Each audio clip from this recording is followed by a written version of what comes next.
Share ko lang guys. Since Labor Day tomorrow, nakatanggap kami to din ng gift set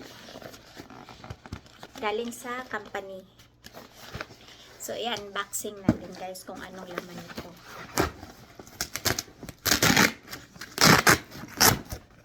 Sa mga manggagawa dyan na magre-rest tomorrow,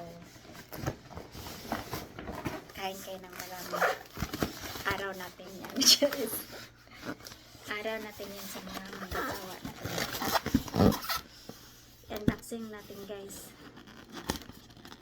Mag-unboxing po tayo. Hindi ko alam kung saan dito siya yan.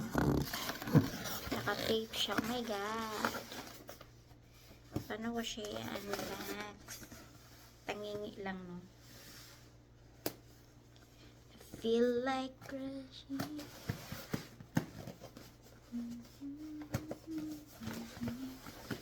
So, hindi ko siya ma-unbox. Kuha muna ako ng kutsilyo.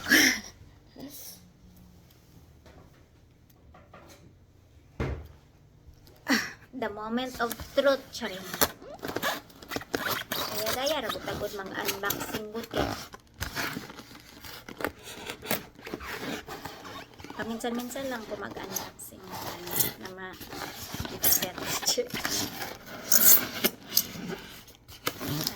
Yes.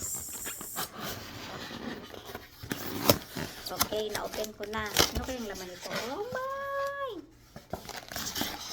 See? Para siya yung pinakamahal na ano.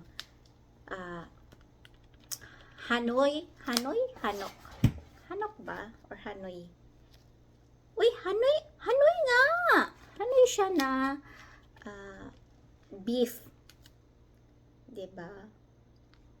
Parang ang shrimp. Parang fresh na fresh. See, mga Hanoi nga siya. So, it means nagkakahalaga din to ng more or less. Charis. Hindi ko alam. Pero, dati, nung kumakain kami ng Hanoi na, na ganito, is nasa mga issue manong din. Pero, I don't know kung gaano siya ka.